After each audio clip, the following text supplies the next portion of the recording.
اچھی زندگی گزارنے کے لیے عورت میں چند خوبیاں ہونی چاہیے. پہلی خوبی، پہلی خوبی دیندار ہونا، اور یہی بنیادی خوبی ہے. نبی صلی اللہ علیہ وسلم نے فرمایا دیندار عورت حاصل کرو، اور اگر وہ بے دین ہوگی تو اپنے شوہر کا دین بگاڑ دے گی.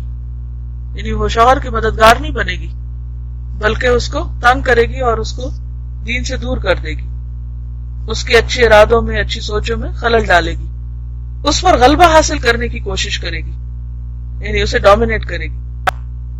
دوسری خوبی اچھا خلق ہے کہ بد خلق کا نقصان اس کے فائدے سے زیادہ ہوتا ہے. یعنی کسی بھی بد اخلاق انسان سے واسطہ پڑنا، اور خصوصاً بیوی ہو، تو اس میں نقصان ہی نقصان، فائدے کم ہیں.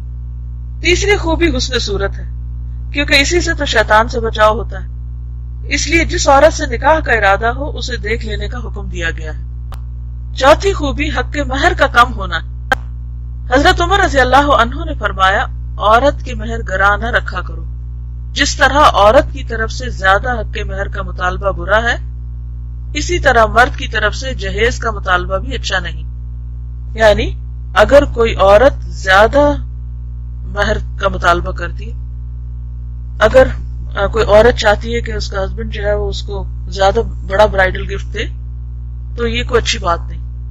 اسی طرح ہسبینڈ اگر عورت سے کہے کہ تم بہت سی ڈاوری لے کر آؤ، جہیز لے کر آؤ، اپنے پیرنٹس کے گھر سے بہت سا مال لے کر آؤ، گاڑی لے کر آؤ، مکان لے کر آؤ، اتنا زیور ہونا چاہیے، تو یہ بھی بری بات ہے، کیونکہ ہسبینڈ کو تو رسپانسبلٹی لینا ہے.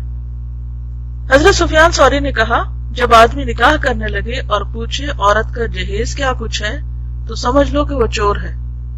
یعنی کوئی اچھا انسان نہیں ہے جس کو تم اپنی بیٹی دے رہے ہو، کیونکہ اسے بیٹی سے دلچسپی نہیں بلکہ کس سے ہے؟ اس کے مال سے کہ وہ لے کے کیا آ رہی.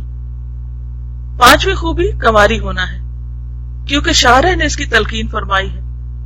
یہ اس لیے کہ کنواری عورت بنسبت بیوہ یا مطلقہ کے شوہر سے زیادہ محبت کرتی ہے، کیونکہ وہ انڈیوائیڈڈ ہوتی اور اس سے بھی محبت پیدا ہوتی. چھٹی خوبی یہ ہے کہ عورت ایسے خاندان سے تعلق رکھتی ہو جس کی خواتین بالعموم صاحب اولاد ہوں.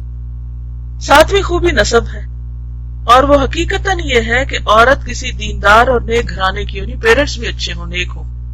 تو اگر نیک ماں باپ ہوں گے تو انہوں نے کچھ تو نیک تربیت کی ہوگی. یعنی کسی لڑکی کو اگر دیکھا جائے تو یہ دیکھا جائے گا کہ اس کے والدین کا اخلاق کیسا ہے یا ان کا دین کیسا ہے. آٹھویں خوبی یہ ہے کہ عورت اجنبی نہ ہو، اسٹرینجر نہ ہو. جیسے مرد کو حکم ہے کہ عورت کو دیکھ کر نکاح کرے، اسی طرح عورت کے ولی کو بھی حکم ہے کہ مرد کے دین اور اخلاق اور حالات کو دیکھے.